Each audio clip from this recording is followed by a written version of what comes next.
Sejamos todos bem-vindos a mais uma noite de estudos na nossa casa, essa casa que nos acolhe, que nos abraça com muito amor. No livro Minutos de Sabedoria, no item 11, nos diz assim: aprenda a repousar sua mente. A mente cansada não pode pensar direito. Repouse a mente fazendo exercício da higiene mental para conquistar cada vez maior energia e vigor. O cérebro cansado turba o pensamento, e o pensamento é a maior força criadora que existe sobre a Terra. Repouse o cérebro para pensar com acerto e alegria. Hoje nós vamos ter o estudo da nossa querida Emily Barreto. Vai nos conduzir, Emily, com o estudo Conhece-se a Árvore pelos Frutos, no Evangelho segundo o Espiritismo, no capítulo 21, dos itens 1 a 4. E nós vamos convidar o nosso irmão Valteir para fazer a nossa prece de abertura, e em seguida a Emily nos conduz.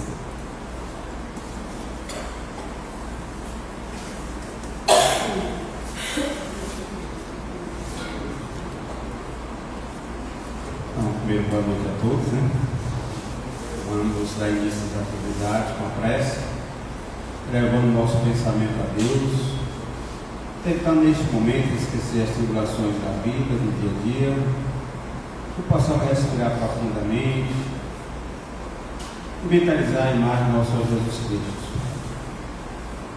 Quando Ele disser: vinde a mim todos vós que estáis cansados, sobrecarregados, e eu vos aliviarei.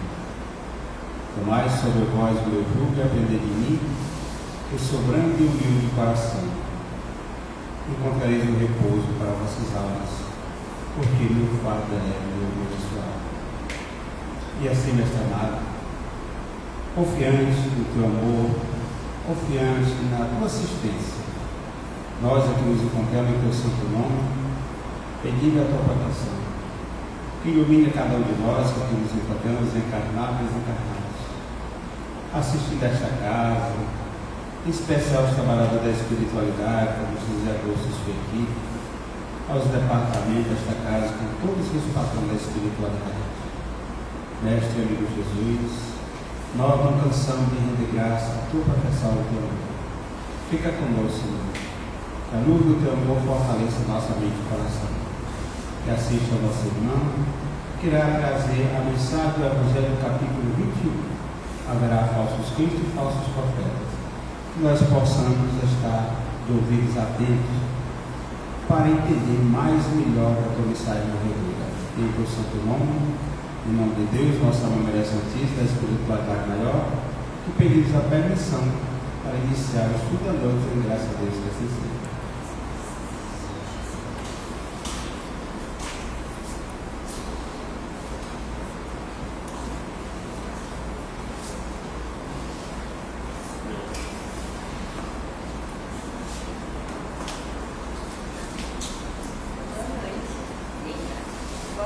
Boa noite a todos. Eu sou a Emily, como já disse anteriormente, e essa é a minha primeira palestra sozinha, então dá aquele nervosinho, mas espero que eu consiga ajudar a esclarecer essa parte tão bonita do Evangelho de alguma forma. Então, o capítulo é o capítulo 21, Falsos Cristos e Falsos Profetas é o nome do capítulo. Conhece-se a árvore pelos frutos, porque não é boa a árvore a que dá maus frutos, nem má a árvore a que dá bons frutos. Porquanto cada árvore é conhecida pelo seu fruto, porque nem os homens colhem figos dos espinheiros, nem dos abrolhos vindimam uvas. O homem bom, do bom tesouro do seu coração, tira o bem, e o homem mau, do mau tesouro tira o mal, porque do que está cheio o coração, disso é que fala a boca. Está lá em Lucas capítulo 6, versículo 43 ao 45. E eu acho mais fácil eu começar lendo uma parte e aí eu explicando essa parte, para ficar mais organizado. Então, ele começa nos dizendo que não é boa a árvore a que dá maus frutos, nem má a árvore a que dá bons frutos. E todos nós temos virtudes, né? Algumas a gente ainda não adquiriu, mas todos nós temos as nossas virtudes. E quando ele diz que não é boa a árvore que dá maus frutos, é porque nós ainda imperfeitos não somos 100% bons, certo? Porque ainda temos esse lado sombra, ainda temos essas imperfeições. E à medida que nós vamos evoluindo e nos melhoramos, nós adquirimos as virtudes e elas são nossas. Ninguém tira isso de nós. Quando a gente adquire a virtude da paciência, a virtude da bondade, da caridade, isso é nosso. A gente não consegue, à medida que a gente sobe um degrauzinho na escada evolutiva, a gente não consegue regredir, porque nós já somos bons. Essa árvore, ela já é boa. Então, se ela é boa, ela não dá mais esses maus frutos. Mas eu, como árvore imperfeita ainda que sou, ainda dou estes maus frutos, porque ainda cometo essas atitudes falhas. E no Livro dos Espíritos, na questão 100, ele traz o grau de elevação dos espíritos, mostrando que tem 3 graus dos espíritos. Então, nós temos os espíritos perfeitos, os espíritos bons e os espíritos imperfeitos. Mas será que a gente vai ficar sempre em um mesmo estágio de espíritos imperfeitos? Não, a gente não fica para sempre nesse estágio. Ele está organizado ali temporariamente, mas todos nós iremos evoluir. Porque a lei que rege o universo é a lei do progresso. Então, todos nós iremos progredir e não seremos para sempre desse mesmo estágio de espíritos imperfeitos. Mas será que todos nós recebemos as mesmas oportunidades? Sim, todos nós recebemos as mesmas oportunidades. E no livro Vinha de Luz, de Chico por Emmanuel, o nome da lição é Iluminemos o Santuário. E ele diz que a distribuição das oportunidades divinas é sempre a mesma para todos. Indiscriminadamente, todas as pessoas recebem possibilidades idênticas de crescimento mental e elevação ao campo superior da vida. Mas o que é que diferencia as criaturas, já que nós recebemos as mesmas oportunidades? É o esforço individual de cada um de nós. Então, que esforço que nós estamos fazendo? O Espiritismo é sobre isso, sobre o autoaperfeiçoamento, sobre o automelhoramento, é sobre a gente sempre melhorar e subir mesmo esses degrauzinhos na escada evolutiva. Então, se nós recebemos as mesmas oportunidades, será que nós estamos nos esforçando para melhorar? Será que nós estamos aproveitando mesmo essa oportunidade que a encarnação nos trouxe? E aí, para ilustrar isso, é engraçado que ontem a gente estava fazendo evangelho em casa, e aí caiu uma lição do livro e veio a parábola do mal rico. Acho que a espiritualidade me deu assim de bandeja para eu trazer para cá. E eu trago a parábola do mal rico, que eu não conhecia e conheci ontem. Que ele diz que tinha um homem rico, bem rico mesmo, que todo dia tinha um banquete, tinha muita comida, era muito farta a mesa. E que na porta da casa deste homem tinha um mendigo chamado Lázaro. E Lázaro queria pelo menos as migalhas da comida desse banquete desse rico. E ninguém ajudava, ninguém dava comida para ele. E aí, Lázaro desencarna. E como é o desencarne de Lázaro? É recebido pelos anjos. E como é o desencarne do rico? Ele vai para o inferno, como diz a Bíblia, né? Para essa região mais escura. E quando desencarnado, o rico, vendo que Lázaro estava junto com os anjos, pede para pai Abraão, que nesse caso, né, seria Deus, para que se compadecesse dele e mandasse Lázaro lá para pelo menos molhar com os dedos na água e dar um pouco de água para ele. E o que pai Abraão responde? Filho, lembra-te de que recebestes os teus bens em tua vida. Então ele recebeu as oportunidades, mas será que ele soube aproveitar isso? Será que ele soube usar ele soube construir esse tesouro imortal? Ou ele ficou preso às coisas da matéria? Então a gente sabe que onde nós estamos colocados para que a gente evolua.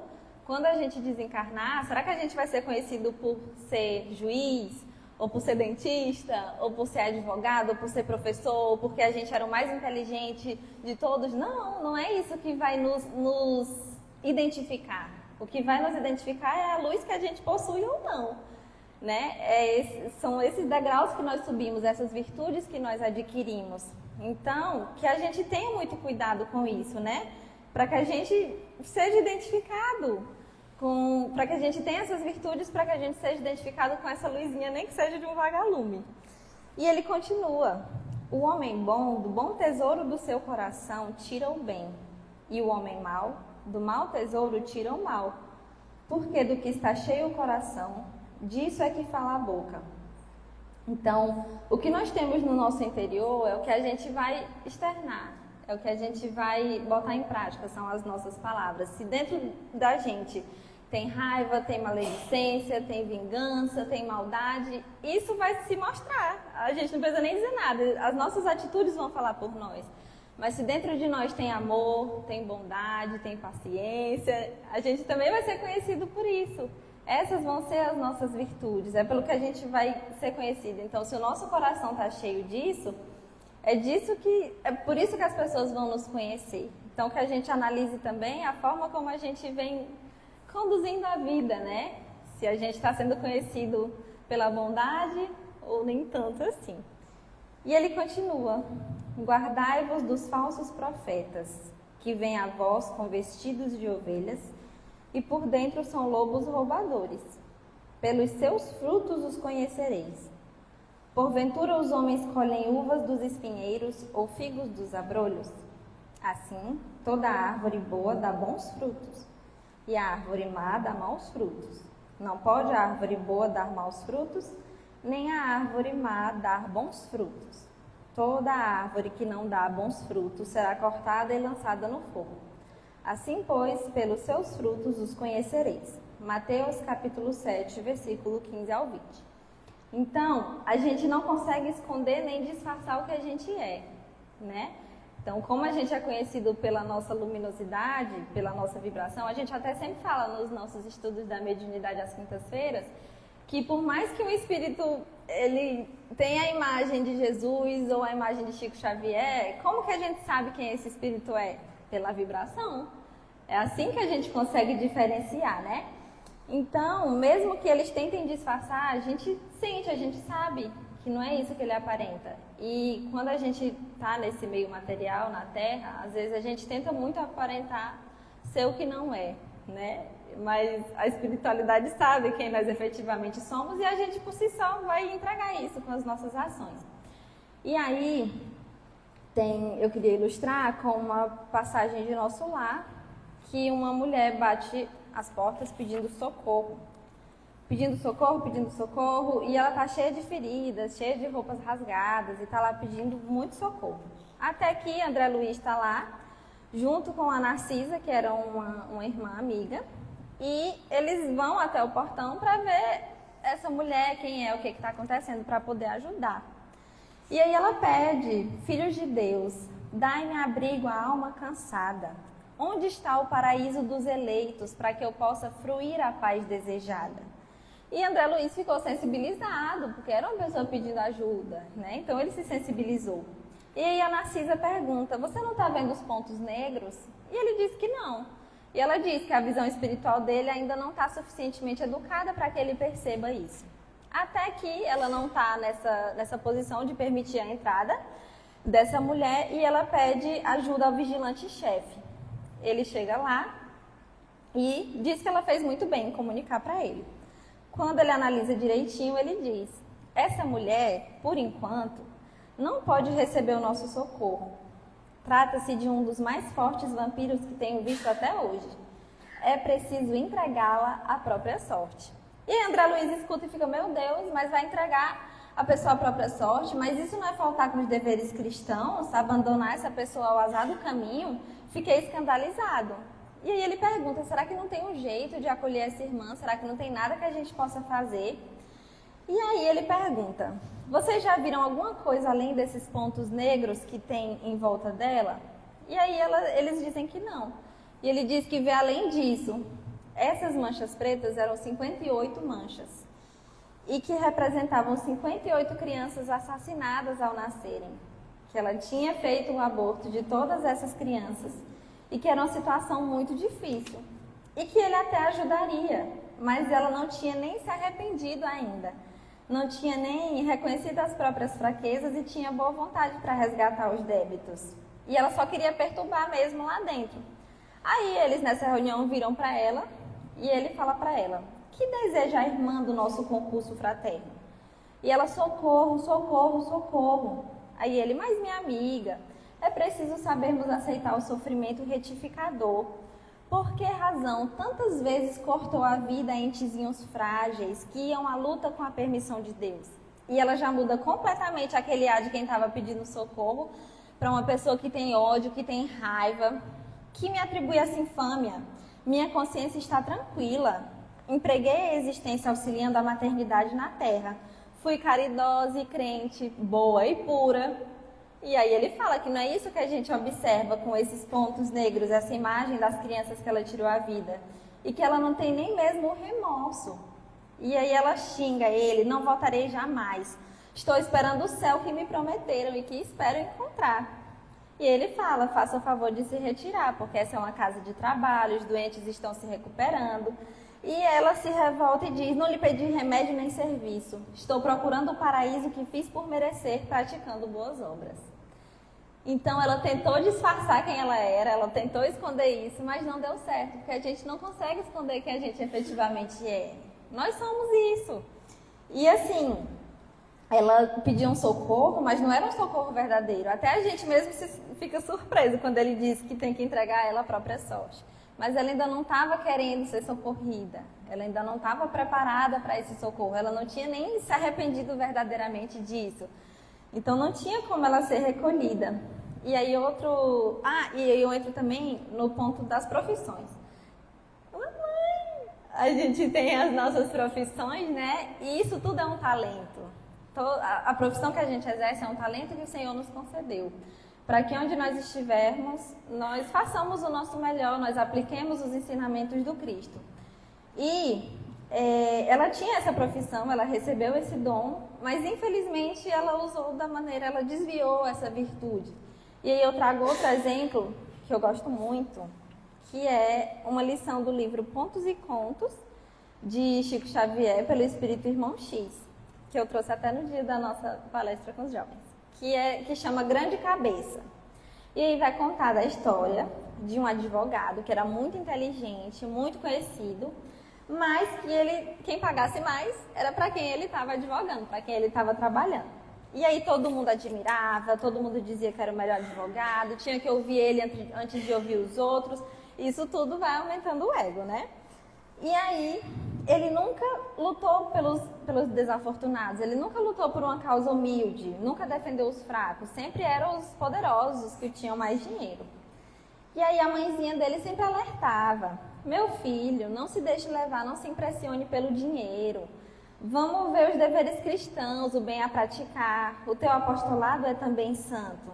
Ainda não vi em teu círculo os amigos apagados de que Jesus se cercava sempre. E aí ele fala: mãezinha, os tempos são outros.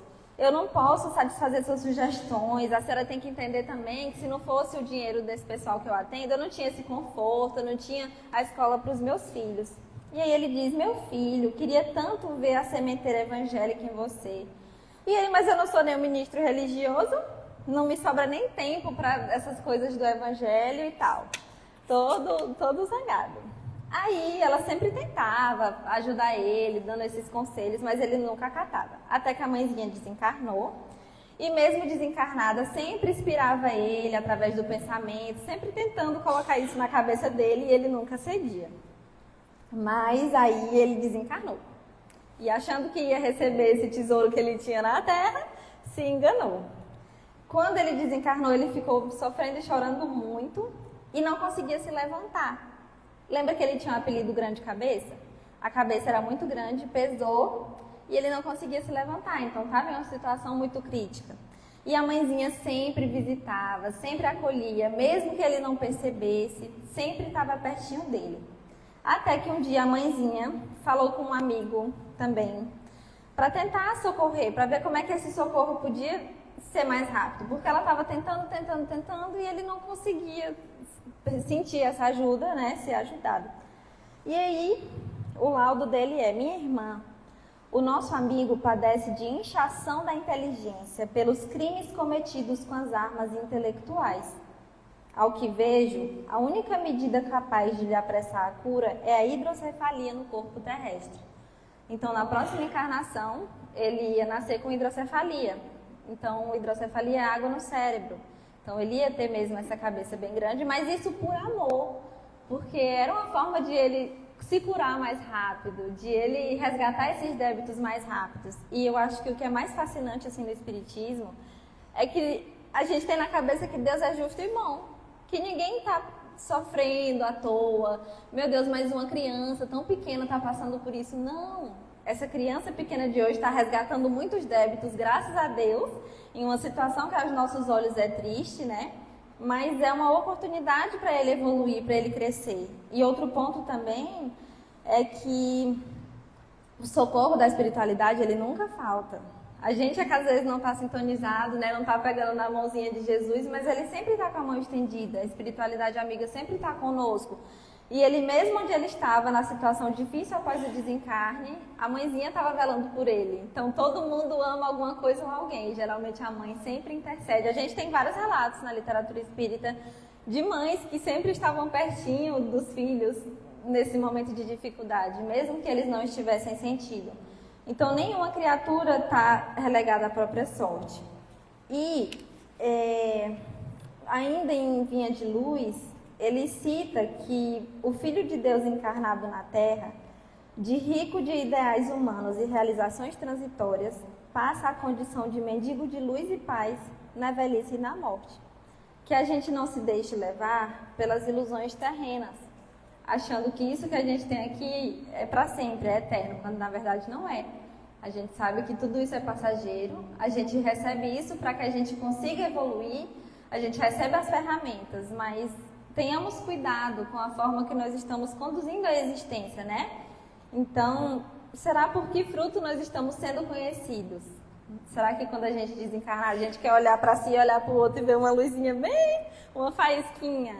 Ou, não, a gente não quer, a gente quer ser conhecido também pela nossa luminosidade, mas para que a gente tenha essa luminosidade, a gente precisa saber também passar pelas provações, que são para que a gente evolua, né? E aí, ainda na lição, ele continua. Item 3. E respondendo Jesus, lhes disse: Vede, não vos engane alguém, porque virão muitos em meu nome, dizendo: Eu sou o Cristo, e enganarão a muitos.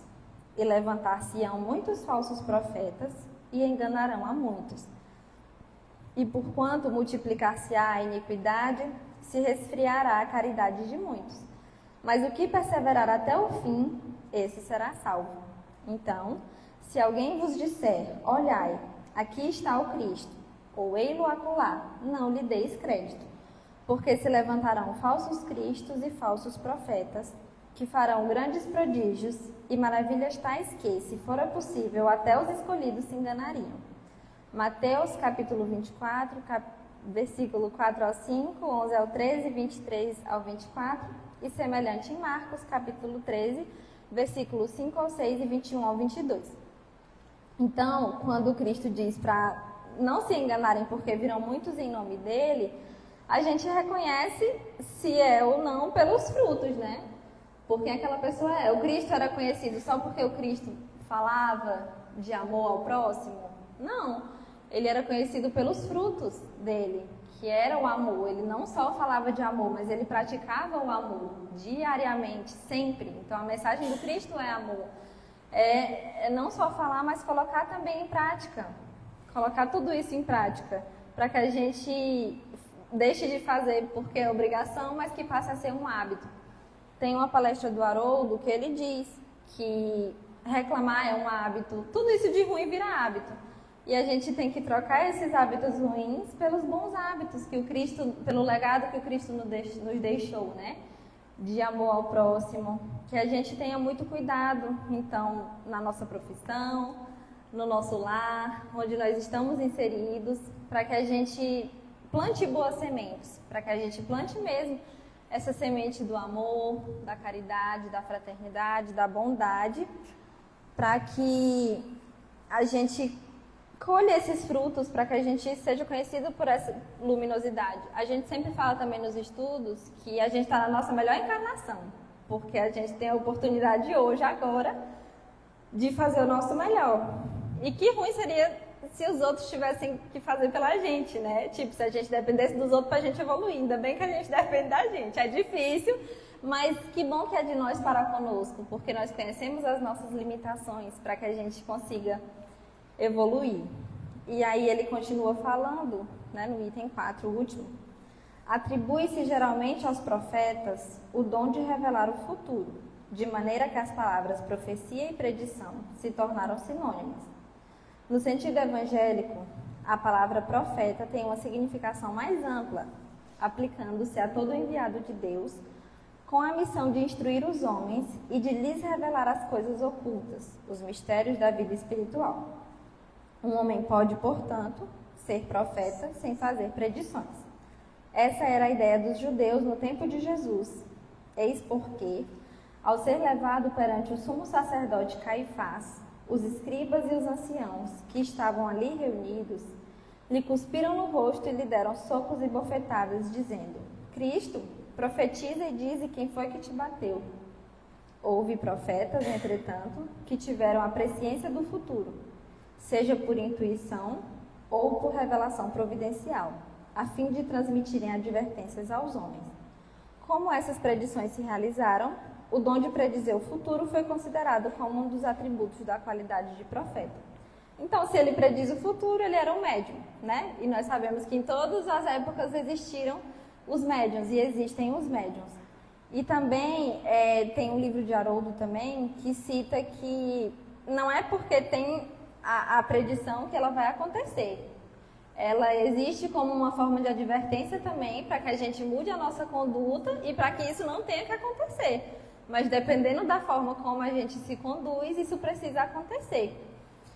Então, eu acho que é isso. Eu trouxe aqui algumas coisas, né? E eu espero que tenha ajudado, que eu tenha conseguido esclarecer algumas coisas, mas a lição que fica é essa mesmo. Que a gente tenha cuidado, que a gente busque se esforçar para melhorar. Reconhece-se o verdadeiro espírita pelo esforço que faz para domar as suas más inclinações. Todos nós temos esse lado sombra, que a gente todo dia parece que descobre um lado novo, uma coisa que a gente erra e diz, meu Deus, errei de novo. Mas o que importa é a gente já reconhecer isso, já é um grande passo. Significa que nós estamos atentos e despertos. Agora nos resta todos os dias nas provações e nas situações diárias, modificar a nossa forma de agir. A gente escorrega muito, porque como diz minha mãe, quando a gente tá bom em uma, quando a gente acha que passou, aí vem outra situação totalmente diferente e a gente falha de novo. Mas é assim, a gente precisa dessas situações pra gente crescer, a gente precisa das dificuldades, porque viver na facilidade é muito bom, né? A gente não tem que testar a fé, nem a confiança no alto, mas diante da dificuldade, como que a gente está agindo, né? Tem uma outra lição em Pontos e Contos também, de uma mulher que tinha a condição perfeita, todos os filhos tinham emprego e tudo. E ela vivia reclamando, e a espiritualidade sempre dando assistência para ela, e ela só reclamava. Até que um dia falaram assim, vamos se afastar um pouquinho. O mentor que cuidava, né, ele estava sempre no pé, tentando melhorar. Aí veio o outro amigo mentor para ver como é que estava a situação. E ele, olha, eu estou tentando de todo jeito, mas não estou conseguindo evolução nenhuma. Ela não sente a ajuda que eu dou. E aí o outro mentor disse para ele, vamos tirar umas férias, vamos deixar aí eles aí para ver como é que eles vão lidar. Aí, dito isso, ele sai, ele dá essas férias para ele fica um pouco distante. E aí o marido sai do emprego, o filho quebra a perna, dá tudo errado. E é nesse momento de dificuldade que ela se apega à espiritualidade e a Jesus. Que ela fica numas orações assim, com mesmo toda a fé, porque ela tinha tudo de melhor e não reconhecia. Então, se a assistência está o tempo todo ali, está impedindo que você se machuque, né? Quando a criança está ali, você fica o tempo todo, ela não se machuca, ela não vai aprender. Então, é preciso que também tenha, se a gente está errando muito, não está conseguindo assimilar isso, que a espiritualidade está, esse cuidado, a gente precisa sofrer um pouquinho, né? Para que a gente dê valor às coisas que a gente tinha, para que a gente agradeça por tudo que a gente tem. Então, é isso. Eu agradeço pelo momentinho. E boa noite para todos.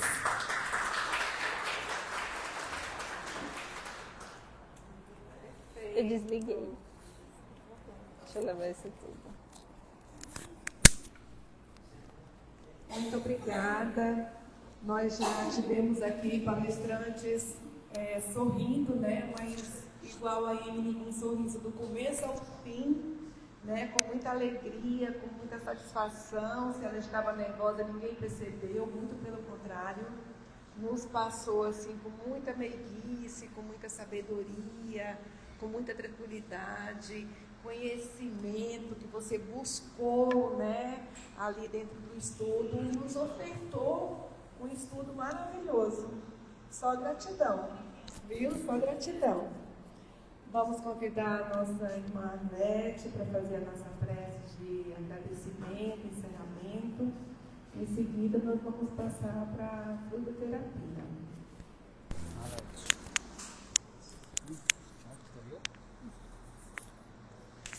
Eu estou muito emocionada. Que dirá a Diana, né? Conheces a árvore pelos frutos. Mas que bom.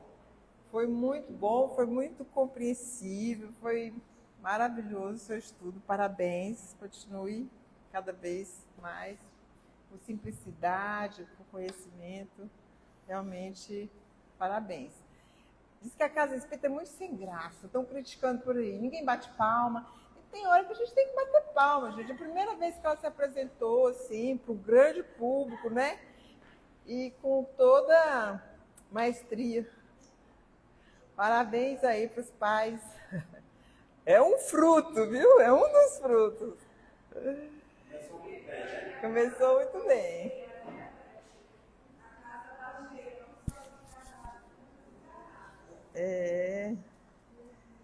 E eu fico muito feliz, muito orgulhosa, porque eu sou chamada vovó Arlete, né? Por isso que eu estou aqui, porque eu cheguei agorinha da roça, viu? Aí hoje eu tenho que ir, mesmo cansada, vamos assistir. Mas que bom nós estarmos aqui todo dia, recordando os ensinamentos de Jesus, o Evangelho, e cada dia ele nos apresenta uma nova, né? Uma nova. Por quê? Porque cada dia nós estamos diferentes, estamos enxergando mais. Continuemos assim. O Espiritismo nos convida a isso, né? A esse crescimento contínuo. Orai e vigiai. E vamos então agora serenar os nossos pensamentos, ouvir o pulsar dos nossos corações e agradecermos pelo presente precioso que é este momento. Por mais um dia de vida, por mais um dia de experiências e de gratidão. Por estarmos aqui acolhidos nesta casa, assistidos pela espiritualidade amiga que trabalha por amor, e aprendendo um pouquinho mais do grande sermão que Jesus nos trouxe, carregado de obras, porque ele não só falava, ele falava pelas obras. E assim agradeçamos a Deus mais uma vez, rogando que nos envolva, a cada um particularmente, transformando os nossos pensamentos, os nossos sentimentos, e que nós possamos sair daqui melhores do que chegamos. E que ao sairmos, a nossa luz seja vista, as nossas obras sejam vistas, o nosso jeito de viver, o nosso jeito de andar, de falar e de nos comunicar. Que a fé nos transforme e que nós tenhamos sempre essa força de vontade, a boa vontade de nos tornarmos melhores. Pai de infinito amor e bondade, espíritos amigos, muito obrigada. Continue conosco agora no trabalho de fluidoterapia e nos dias que se seguem. Muito obrigada.